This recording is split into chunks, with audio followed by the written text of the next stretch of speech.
Good evening, welcome. I'm John. I'm the event director at Literati Bookstore. We're so pleased to welcome Jeni McFarland to launch the paperback of The House of Deep Water. She'll be joined in conversation this evening by author Bianca Marais.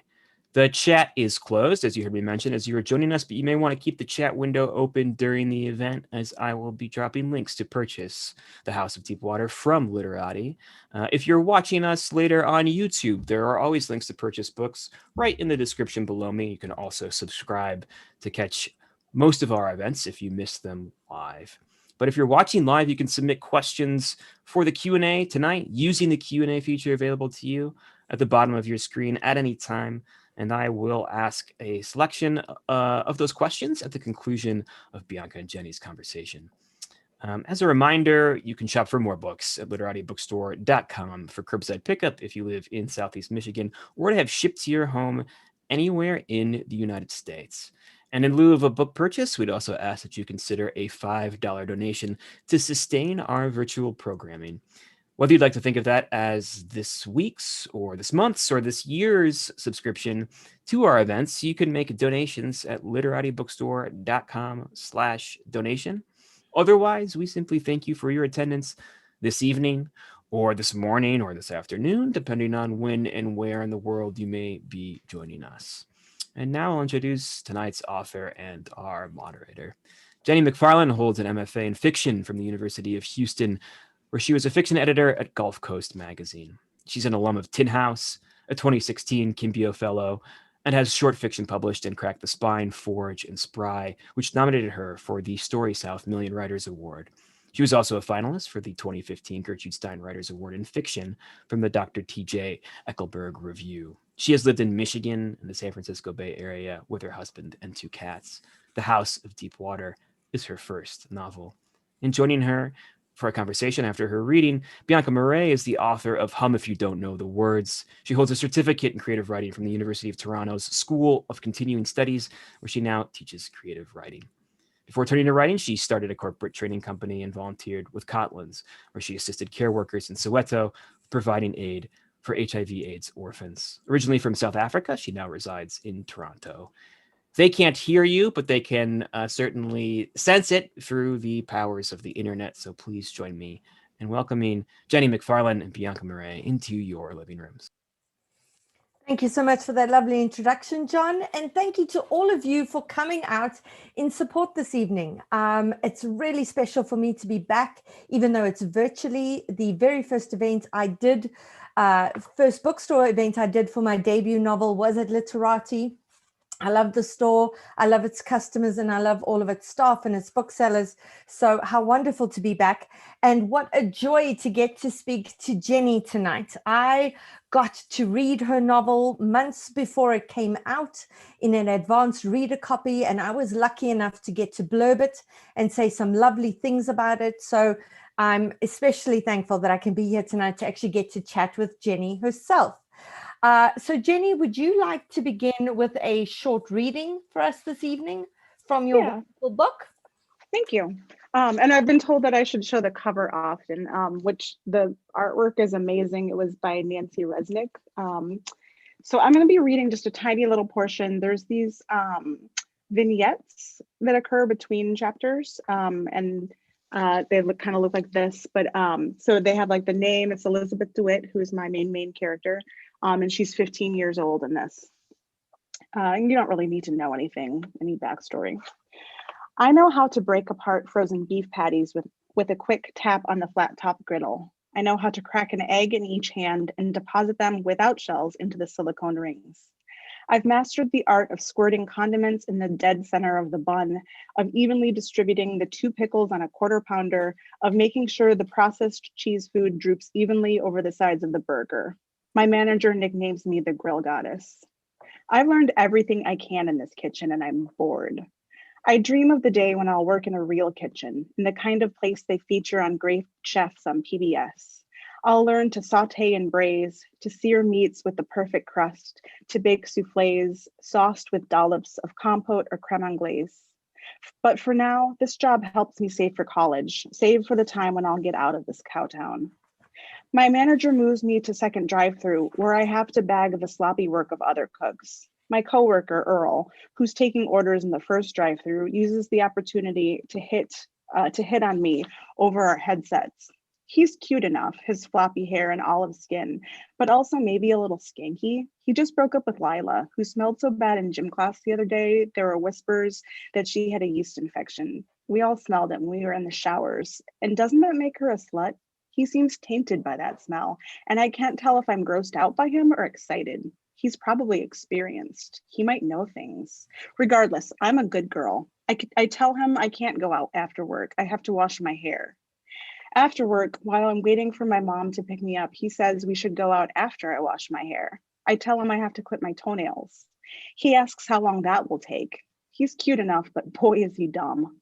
I tell him it will take all night, all week. It will take as long as he's interested in going out with me. He offers me a ride home and I'm scared. He's standing too close to me, close enough I can smell his fabric softener, and I'm frozen here on the concrete. My mother has told me about getting into cars with boys. I wish she was here. I wish I was getting into her car right now, but she's late. And when she does arrive, when I point out how late she is, she says, "You're the one who wanted this job." She shakes her head and humps, so hell-bent on going to college. And that's it. Wonderful. Thank you, Jeni. Right. So The House of Deep Water is about growing up in a small town with so few people of color there. It's about healing from childhood trauma and dealing with mental health issues, and as well finding community. Now, you've said in interviews that there's a lot in the book that's a fictionalized version of your own childhood. Could you tell us a bit more about that?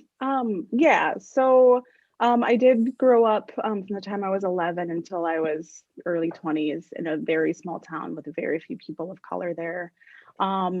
Is also based on, I'm a survivor of childhood sexual assault. And so it was really just, I don't know, like I didn't really intend to write about it. It just kind of came out in the process. Like I started this book when I was in grad school, and these themes just kind of crept in and kept creeping in while I wasn't looking. And I don't know, I finally decided it was probably time to like address them. And now here we are. It is amazing how the book that needs to be written is the book that'll be written. And so often it isn't the book that we set out at all to write. I think that's part of the alchemy of the creative process. So that actually answers my next question. I was going to ask if you never ever considered writing it as memoir, but like you say, this isn't what you intended to write. These are the things that came out while you were writing. Yeah. And I don't think I would write memoir. Like I really, especially as I was writing it, I liked being able to tell myself like nobody will know that any of this is about me. Like this is fiction. I also just really like the freedom of being able to like, I don't know, like kind of embellish details, things like there's a metaphor that kind of revealed itself as I was writing, I think the second draft or so, of like this like second self that my main character has down in a well inside. And to have like the weirdness kind of come out in that way. I don't know, I just really like the freedom, I guess, of writing fiction. Yeah, and you know what? Fiction is not any less true. I actually find that there's more honesty in fiction. You know, Yeah. people tend to think memoirs are so true, but I feel like because of all the things you've just said, we are much more honest in fiction than we might otherwise be. So how important was the place? Was it always going to be told in this fictional small town in Michigan? Did you have to go back and do research, or was it a case of drawing from memories as you were writing? Yeah, it was always set in this small town. That was actually the first part of the book that took shape. So I started it in Robert Boswell's fiction forms class, and he had us start with like a milieu. I don't know, I don't speak French, so maybe I'm saying that wrong, but whatever. Start with like a world and build it and flesh it out with people. And I, sorry, the second part of your question, I'm kind of blanking. No, it was there research you had to do, or did you rely on memory? Yeah, I didn't do any research. I relied on memory because I really wanted to write about not like a real town, not how things, I don't claim that this is how things actually were growing up, but this is how I perceived them. And I definitely was looking at the world through kind of a cloud of undiagnosed, untreated mental illness, right? So things definitely felt more threatening, probably growing up than they were. Yeah, I really wanted to deal more with how the town felt to me than how things actually were. Yeah, but you did such a good job of vividly portraying this town, like just in those opening pages, it just came alive so much, and how setting can become character, in its own way. And that was very vividly drawn, and I really loved that. Thank Um, you. it must have been incredibly difficult, sort of going back and looking at your childhood from that different perspective. Because, like you say, you're now coming at it from the lens of an adult who knows about the trauma that child suffered. Could you talk a bit about that? And also something that I'm interested in, because it's not something I considered when I was writing my debut novel, is how when you write, it's just you and the page. There's almost a confessional quality to it, or almost like a therapist's couch. And so, it can be very cathartic to work through that. But what you don't consider afterwards is events like this and book clubs, in which you have to speak over and over again about those motivations, which means that it's reliving them over again. Have you found that to be difficult, or has it been helped you deal with that more easily? No, it's been horrible. I get really terrified. I'm scared of like talking in front of people anyway, but I just get super nervous before events. I'm always like, there's parts of the book that I want to read, in front of a crowd, but I tried once at a writer's conference and it did not go well. Like I cannot control my the shake in my voice. I actually take a beta blocker to help with that. But I just, there's certain parts of the book that are too personal, too tender, and I can't really go there. And I've been known to, especially talking to book clubs or whatever, when people ask me questions, I don't necessarily answer them because it's just hard. Right. And so sometimes I don't know. Yeah, it's been rough to and I didn't think about that as I was writing it. It was just what kind of came out. And then, yeah, it's something I've been learning for the past year, how rough it is. Yeah. And like I say, it's not the thing you think about, because it's just you in the blank page. Like I say, it's confessional, feels like therapy. But there's all these things afterwards that, can complicate what you put down on the page and how you then view it in hindsight. Yeah. So let's talk about the structure of the novel. It was amazing, so ambitious. For a debut work, I remember with my debut thinking, can I do 2 first-person narratives? That was daunting to me. And here you are, Jeni, you have done multiple first-person, third-person POVs. You have the consistency of Elizabeth DeWitt's vignettes. We have the men's occasional voices. And in doing this, it feels like this very 360 that you're taking us on to establish the town with very, very clear dynamics, which was masterfully done. You said that in the early drafts, the book was really about Linda, Skylar, and Paige. And then in writing, you got interested in Paula and why she left the girls. And it wasn't until later that Beth came to kind of be like a main character. How could you tell us about that evolution in terms of the drafts and finding your way into the novel? Yeah, I'm trying to remember which draft. I think it was late in the first draft that Beth became the main character. And there was definitely a long time that I spent kind of dancing around the meat of this novel, not really having the guts to go there. And like I said, it just kept creeping in. But I tried really hard. I tried to focus on these women who had they had stuff that they were dealing with, but nothing seriously heavy. And I don't know, the novel had a different idea. Yeah. Yeah. And was it in the editing process, did your editor say, or maybe your agent while you're writing, this is where the magic is? Because I know sometimes when you write, you're just too close to the work to see it objectively. You're just so immersed. And the funny thing for me when I'm writing is my agent or someone will suggest a change, and I'll go, oh no, I can't change that because that's how it happened. And then they remind you that it's fictional. And you can change anything in fiction, and then I'm able to step back and view it like more objectively. Were you guided in that, or was that all just through your own tentative finding your way into the story?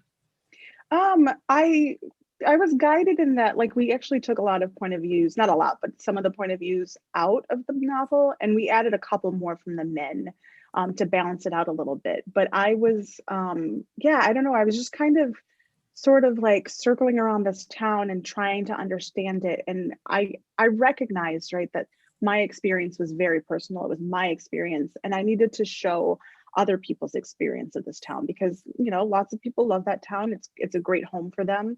And it just wasn't someplace that I felt comfortable. And so I wanted to make sure that I did the town justice, right? And like flesh it out, show it the whole world, show this community and all of the people that make up the community.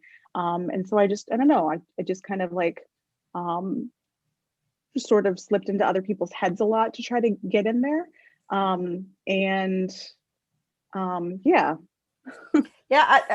made me think of, one of the only other novels that I read that did the point of views kind of the same, that made me think of this, was Wally Lamb's We Are Water, or We Are All Water, where he did that. And that was a novelist kind of at the height of his powers, and you just did it fresh out the gate with that debut novel, which I absolutely loved. And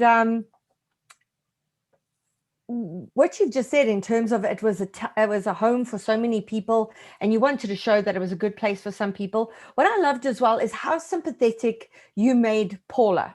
So Paula is the mother who leaves her girls, right? And I was fully expecting to hate her because we're conditioned to be judgmental of mothers who leave, etc.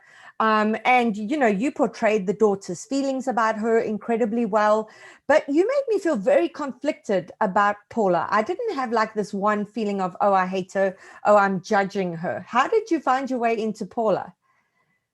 I don't know, I just kind of loved Paula. I kind of like, I know it's like a terrible thing to leave your family, but also like good for her. Like, she's not made to be a mother. And she bounced and, went and set up this whole other life for herself. So I don't know, she fascinated me. I love her sass. I don't know. Yeah, she was a wonderful character, and I love when I feel conflicted about characters, because there's other character you love, or there's a character you hate. And I was loving Paula, and then I was going, wait, should I be loving Paula? Like, does this reflect on me that I love this woman who left her kids? But yeah, you did an amazing job with her. So in terms of the process of writing the novel, did you write it in the order in which it appears, or did you write one character's kind of perspective before turning to another character and then weaving them all together? How did that process look?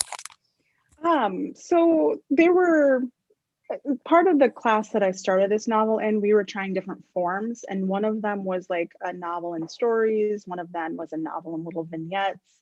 And I really kind of liked those forms a whole lot. So I don't know, I would start a story and I'd write it, but I wouldn't necessarily finish it from this character's point of view. And then sometimes, I don't know, my brain feels a little happier someday and wants to write from somebody else's point of view. So I started this other character, and I did a lot of juggling to like weave them together and reorder them and try to figure out the best way to present them, especially when I was searching for an agent. Because at one point I realized, you get to send an agent maybe 50 pages if you're lucky. And in my first 50 pages, my main character didn't show up in the first draft. And I was like, oh, that's bad. The stories, the little vignettes between chapters were once a story, all together. And so I just took that out and plunked it in the beginning of my novel. Like, there you go, there's Beth. And yeah, so we did a lot of rearranging, moving things around, and then kind of hashing out the timeline because of the problems, moving things like that created. But yeah, there was a lot of like shuffling chapters and trying to see that go. I love that approach to process. And someone who does something similarly is another book I love is Claire Lombardo's The Most Fun We Ever Had. And that is a doorstop of a book. It's really, really thick. And there's a lot packed in there. And when I interviewed Claire for my podcast about her process, she said that she had scenes and scenes and scenes of things that happened with these characters that she knew was never going to find her way into the novel, but that she needed to write them in order to get to know the characters better. And so none of that is wasted, you know, and rearranging things as well. But I think the way the vignettes work now is just, it's so perfect. It just stitches everything together. This novel is like a patchwork quilt, and those vignettes just stitch it all together, which I loved. So the theme of leaving is really central, you know, to this novel. Several characters kind of have a push and pull relationship both to the town, and they have the same with members of their family. And there's also the theme of those who are outsiders and those who are insiders. Can you talk about this a bit as it relates to kind of narratives of small town America, and in this particular case, Riverbend? Yeah, I remember at one point while I was writing this, I have, you know, several friends on Facebook from high school, and I was watching, and somebody posted like, if anybody sees my son, can you send him home? Like he's not answering his phone. And I thought that was really sweet, like to live in a town where, you know, everybody knows everybody, and like you can just put that out there and your son will come home. Like I just thought that was really sweet. And I was living in Houston at the time, and you know, that's a big, like big sprawling city with lots of little neighborhoods, and it doesn't feel connected. And so there was something about that I don't know, I longed for that kind of connection, even though it wasn't something that I ever felt in the town where I grew up in. And so yeah, I don't know, I started thinking about like what it means to like connect with people in like a very personal way, and also like how different it looks depending on whether you are an insider or an outsider. So I was just, I don't know, thinking about sort of what a community means, what it looks like, how it feels. Yeah, it was a wonderful exploration of that. You know, and they say no person can step into the same river twice, because both the river and the person who steps into it, both of them change. So the person steps back, they're different, the river's different. So that got me thinking about if a place can truly stay the same. And a scene that I absolutely loved is how Beth's children point out to her that Black people were also present in Riverbend's history, but that they've been like completely erased in the Gaslight Village Museum exhibit. What did it mean for you to let Beth's children, who are outsiders, kind of educate their own mother, who's an insider, in this way?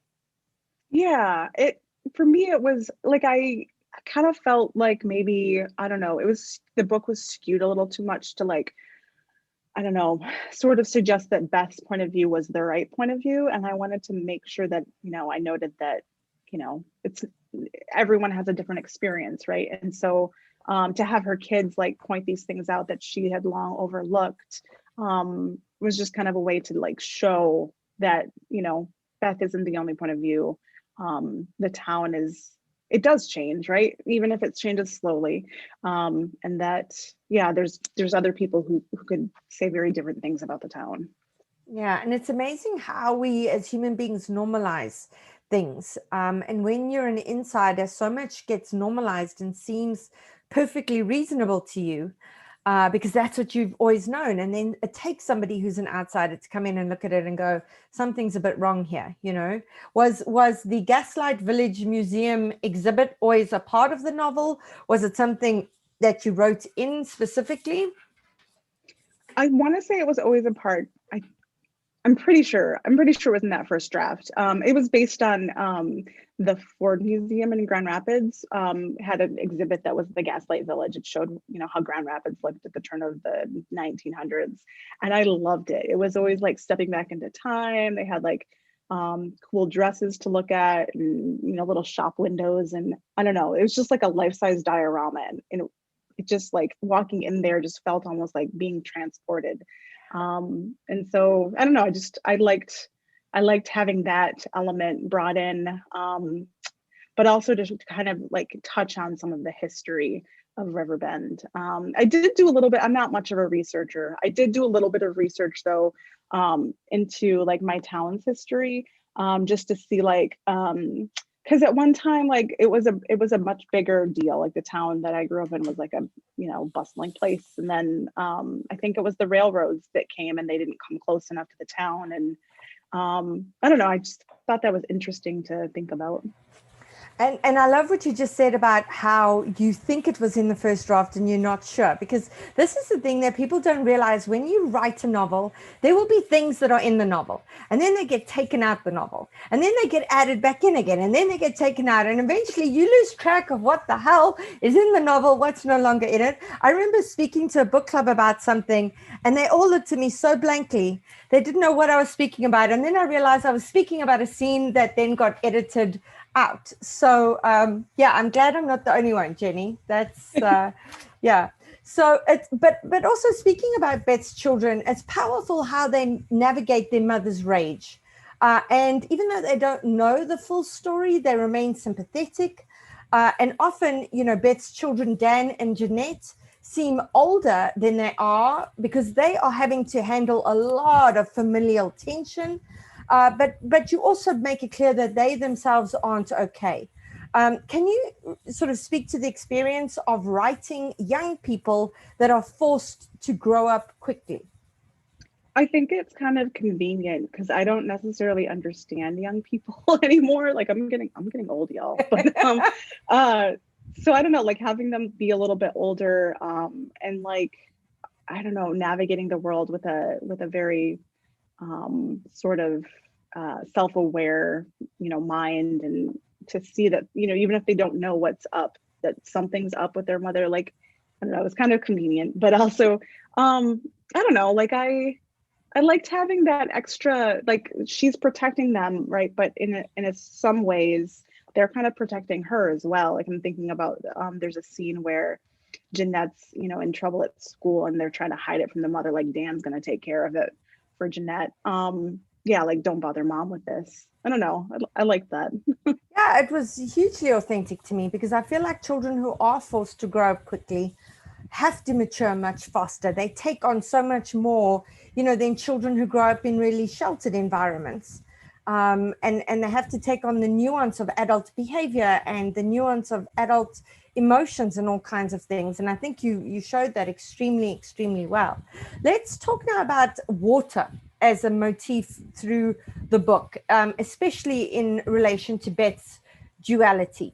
How did you arrive at the motif of water as a way to access what remains unsaid in Beth and Riverbend? Was it a motif that you kind of stumbled on subconsciously, or was it something you picked very consciously to explore in the book?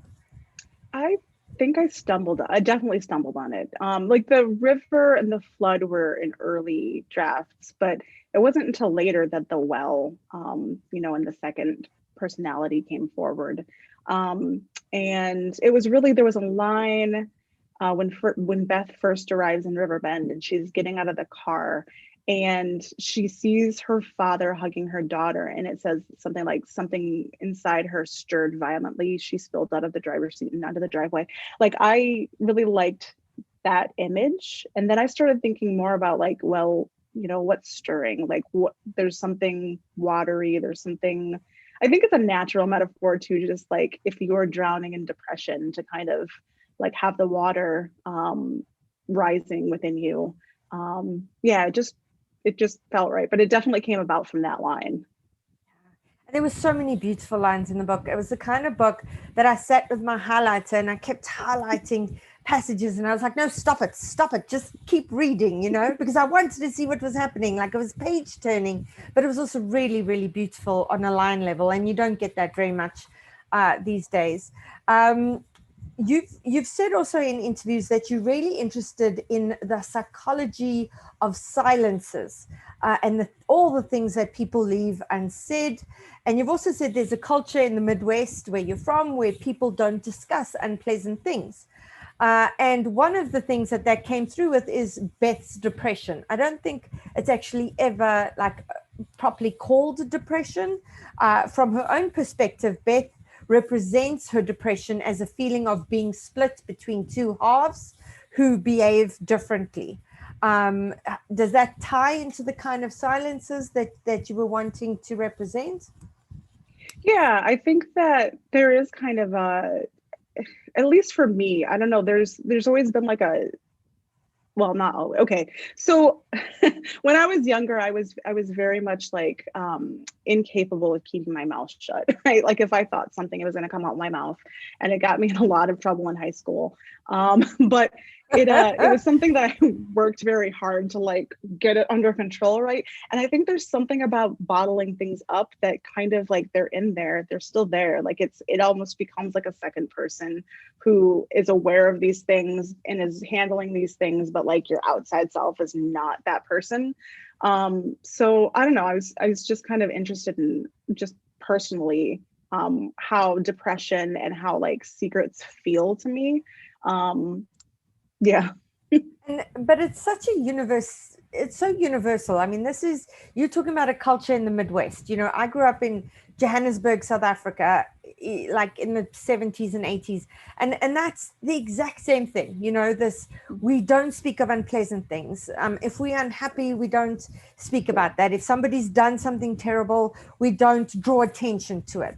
And it just, you know, just how universal that was. There was so much about this that I could relate to, but coming from across the world in terms of how we as human beings deal with these kinds of issues. And like you say, it's all in there. It's almost like there's this pressure valve that if it doesn't get released, it is going to explode.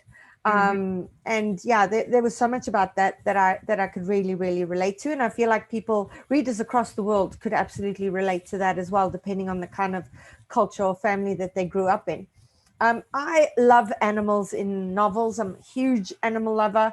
And animals play a key role in major moments of characterization. You know, there's Steve and his African gray parrot, Paula and the Jesus cow. Do you enjoy writing characters? Like, do you feel like they immerse you in a setting? Or do you feel like they can help you reveal more about character? Yeah, no, I love animals. I feel like they're people, especially my animals, like my cat and my dog are people. And I I'm don't know. disappointed So like, that they are not in this call, Jeni. Where are they? Have you locked them away? I did. My husband's working in the next room, and our dog is in there, and my cat's somewhere. But I feel like seeing an author draped in all their animals is always the best way to see them. But sorry, no, carry because on. you would have a cat butt right here if I let them in here, Well, and there'd be like a puppy playing with squeaky toys, and like, oh, it's terrible. Cats are always like, look at my butt, look at my butt. They are very proud of their butts. Yeah, they are. Okay, so sorry, carry on. I jumped in there. Sorry, my brain is very easy to derail. What was the question? Yeah, no, then I'm the worst person to interview because I'm distracted by shiny objects as well. So I'm like, well, So the writing, the characters, the animals, did it feel more like setting to you or more like revealing something about characterization? Definitely something about characterization, like the animals themselves and how they behave, because you know animals respond to their environments. Like the African gray learned words that it shouldn't know, right? But like, yeah, it was a way to like reveal the world that they're in, but also just like their owners, their characters, their people's frame of minds. Yeah. So something you said earlier, and I also love that, is that there were days that you were really happy, and so you wanted to write sort of happy characters, and perhaps days that you were better able to deal with sort of the darker sides of the novel. And I'm the same. I can't write a happy, lovely, fun scene if I'm really mired in something in that moment. So I also use my emotions to guide me in terms of what I'm going to be focused on in that particular part. And they say if there's no tears on the part of the writer, there's no tears on the part of the reader. Were there particular parts that perhaps you put off because you knew writing them was going to be so difficult? Or did you tackle the really difficult parts as you got to them? Because I know every writer's got a very different process. Again, like I wrote everything out of order. So I definitely like depending on my mood and like my energy levels, worked on, the hard parts when I had energy for them. Worked on people like Derek and I love his sense of humor. So when I was, feeling a little happier, I would write him or Paula.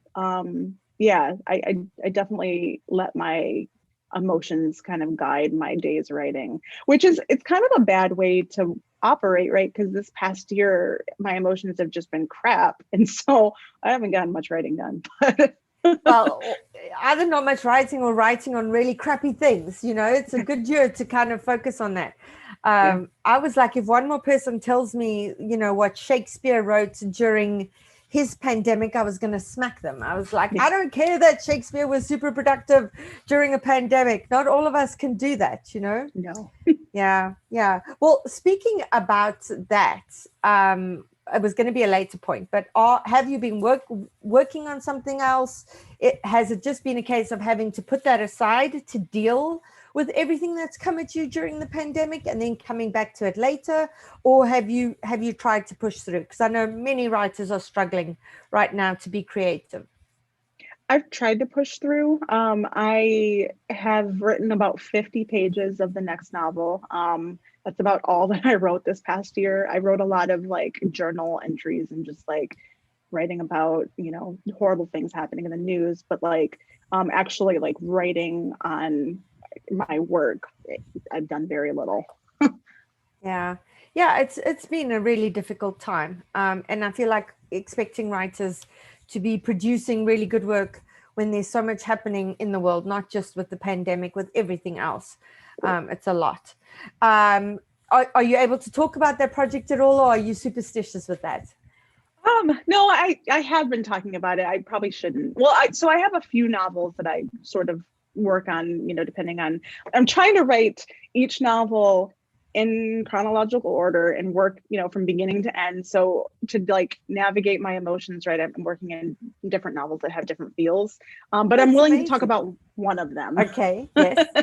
And it's a modern adaptation of Phantom of the Opera set in a country club. So it's an illicit romance between a pastry chef and executive chef. And like I said, I have about 50 pages, and most of them I've written. Well, a lot of them I've written in the last few weeks since I got a writing accountability buddy, who I need to send things to tomorrow, and I have nothing again. But yeah, that's how important is the accountability. So I belong to 2 writing groups, and that's how I kind of keep myself going. It's like this much to these people and this much to those people. But that sounds fascinating. I hope you do get to explore that more. And I'm kind of grateful to your accountability buddy for cracking the whip, because the sooner that gets written, the sooner we get to read that. You've said in interviews as well that plot is not your strong point. And I really love that about you, because I'm the same. So do you feel like character informs what happens in the book? What is your strong point? Yeah, it all comes from character. So I like to write people, especially people who are sort of like take elements from real people that I've known and like just be like, why did you do that thing? Like, I don't understand you. I'm going to put you in a story and try to figure you out.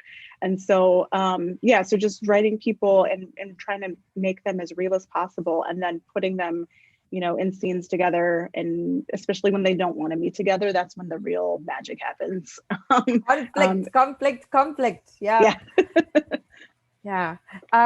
In terms of that, because I'm a pantser. I feel like you are the same, so they say writers are either plotters or pantsers. We either plot or we fly by the seat of our pants. And I'm quite suspicious of novelists who plot, because I feel like then characters become like these puppets that get manipulated from point A to point B to fulfill something that's happening in a plot, rather than letting characters behave in authentic ways that take you to a place that feels authentic. So that for me, I agree with that. That's kind of the way I go about that as well. Have you ever had anyone who you based a character on? Because you said you'll look at people and you'll go, why did they do that? And they kind of find their way into the characters. Have you had anyone read your work and go, am I that character, or no?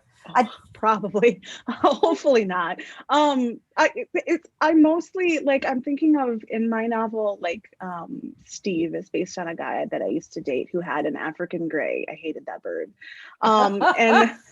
And so there's little and like kind of Linda and her family, like her farm definitely was my best friend's farm growing up, which was just always like, I don't know, especially in the fall, it was like a magical place to go. I love Michigan Falls, but and just the people, I don't know. So I mostly take little bits and pieces of people here and there and like put them together, and then I created a new homunculus, and this is my character now. But yeah, some of them are I borrowed a little more heavily than others, like Steve. I find that the people who you've based characters on either don't see it or they think another character is themselves.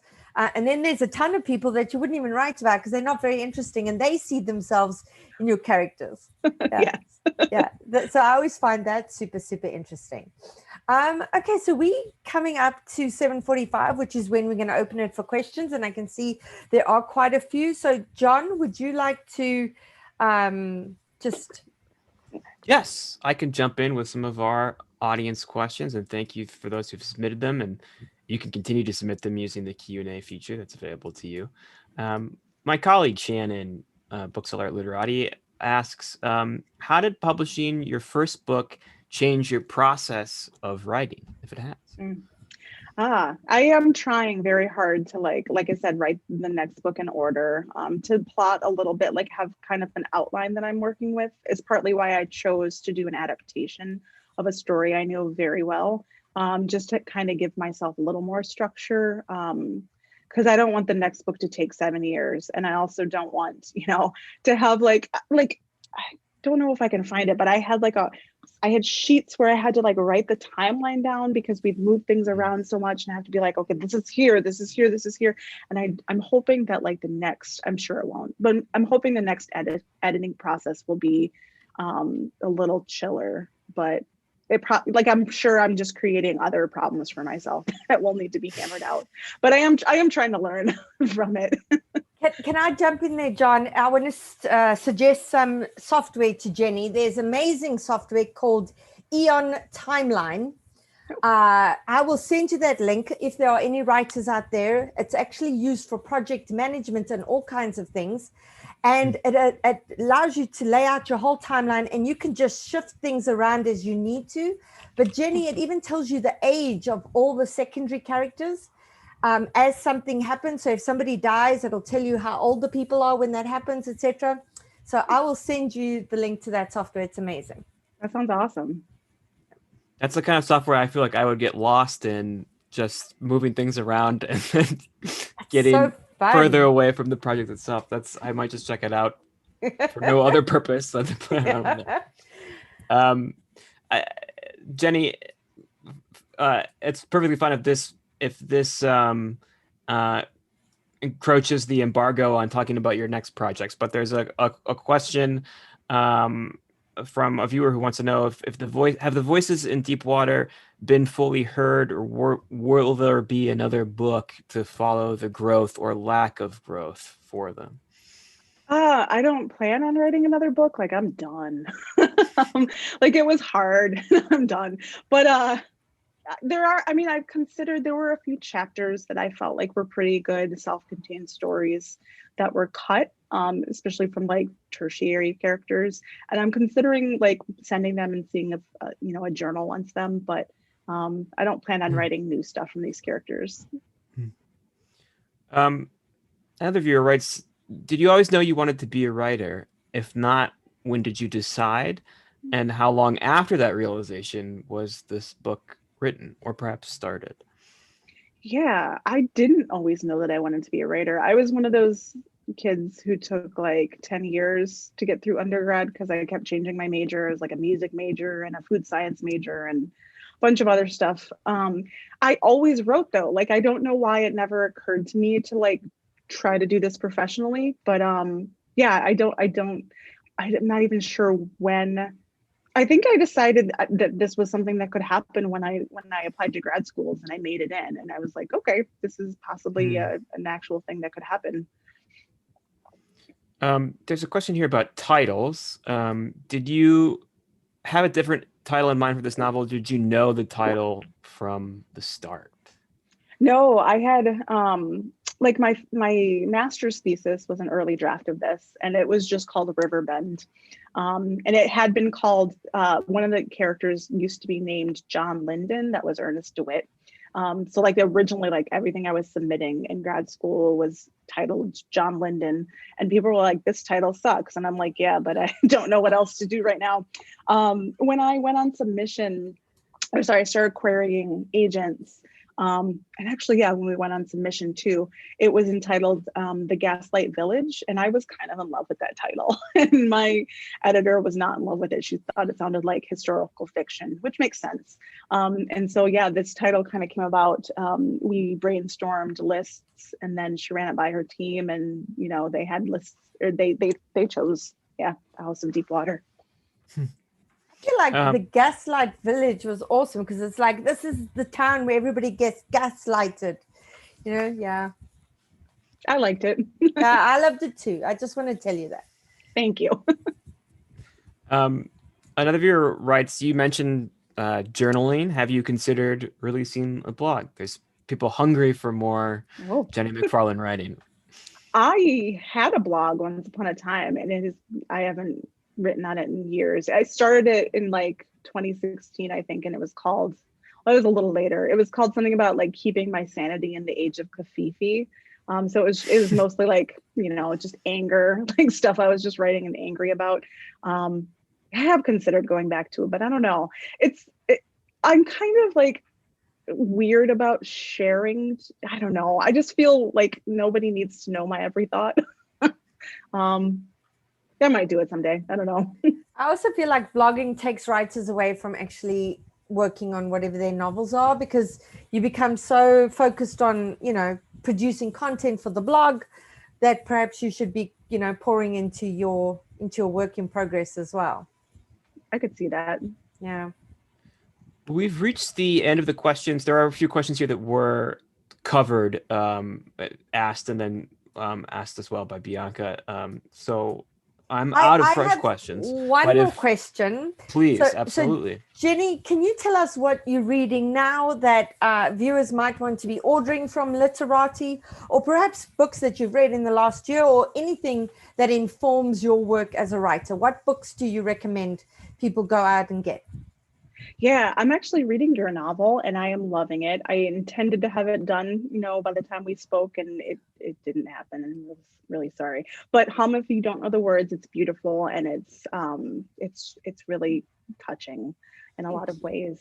I also recently found N.K. Jemisin, who is a fantasy writer who's kind of borderline literary, and she might be my new favorite writer. So I just read the Inheritance trilogy. I was absolutely obsessed with it. I finished it and I was so sad. So I downloaded the next book already. So yeah, and other things I read in the past year. I read Lakewood by Megan Giddings, which also takes place in Michigan. It was really good. It was like this experiment that was going on, and she was like a participant in this experiment, and it was really creepy and wonderful. What else did I read? I read An American Marriage last year by Tayari Jones, which was great. I read, oh my gosh, last year's a blank. If you can remember anything at all from last year, you've done very well. Would you ever consider writing fantasy, since it's a genre you enjoy reading? That's one of the novels I'm working on right now. I'm not working on it so much these days, but for a while last year, I was like, this is it. This is my next book. Yeah. Wonderful. There's a question that's come through about the editing experience of your writes. What was the editing experience like for you once the book was acquired? Was it a collaborative experience? It was very much a collaborative experience. And it was, I'm blanking on her name at the time, Helen O'Hare. She got married recently. I don't remember her name when I was working with her, but so my editor was Helen, and We did a lot of back and forth. She had like amazing suggestions. She's actually the one who said that we should break that first chapter up and make it vignettes between the chapters. But I don't know, like I just really loved her approach. I felt like she really got what I was trying to do and could help me get there better. So there were a lot of edits, a lot of back and forth. It felt very overwhelming much of the time. It's just like, oh my God, how am I ever going to do this? And then I'd get it done and I'd be like, great. And then I'd get the next round. I'm like, oh my God, but it worked. I'm through. But yeah, it was a lot of back and forth and a lot of excellent suggestions from her. Yeah, people think once you finish the novel and it goes to an editor that, no more writing. And I feel like that's when the writing begins, really. Yeah. Yeah. Yeah, she had me write like new chapters too, like the one from Steve's point of view, the one from Greg's point of view. And I was kind of like, originally I was like, I don't want to do this. Like, I don't want to get in these men's heads. Like everything's from men's point of view. Like, I don't care. But it was a really excellent suggestion. I'm always curious to know about the editing and revision process as well. I feel like a lot of discovery happens in revision, but you're revising your manuscript presumably in the process of submitting it or before it gets acquired as well. And so maybe I'm just asking you the same question again, but I'm curious about what the difference is between the kind of discovery you find in your own work versus the stuff that editors have you do if they're having you write new chapters or that collaborative experience that maybe that sort of I don't like unlocks things for new manuscripts or new approaches to things, or is it only in the process of working with someone else's mind through the editing process that you can kind of grab onto those things that bring a manuscript to its final form or the form that you finally turned it? Yeah, I'm a person who really needs feedback. And so I tend not to find a whole lot, editing myself. I do like, there's a few things and I know that I want to work on and I'll do those. But I have a lot of readers that I send my work to. And yeah, their feedback was amazing. And again, like I wrote the first draft of this in grad school, so I got a lot of feedback. But for my editor, it was a lot more, again, because I'm not much of a plotter. I think it was a lot more like, we got to hammer this plot out. We got to like give it a through line. Like, so just like, there's like the elements of a book that I don't necessarily think of when I'm just like writing my memories and my emotions, like that are really necessary. and yeah, they're very much about like hammering that out. And that was something we didn't really even talk much about in grad school. We talked a lot about like craft and character development and things like that, but not so much like plotting. And yeah, I feel like I definitely need to keep different groups of people that I can send my work to, because I get different things out of each of them. That's great. Thank you. Well, we have reached the top of the hour at Home with Literati. Jeni McFarland, Bianca Marais, thank you so much for joining us this evening. We hope we can have you both back in the store when conditions allow. Maybe we can have you in conversation again if fates align. But we hope you continue to stay safe and be well until then. And to all of our viewers, thank you so much for joining us as well. You can purchase The House of Deep Water from Literati. There's a link in the chat. There's also a link in the description below if you're watching on YouTube. They also included in the chat some links to Bianca's book, Home If You Don't Know the Words, as well as Lakewood. Megan Giddings was on our At Home with Literati series last summer. You can check that out on YouTube as well and pick up that book, which is just out in paperback. Thank you both for joining us, and have a great night, everybody. Thank you, John. Thank you. Thank Take you, care all. Jeni. Bye. Thank you.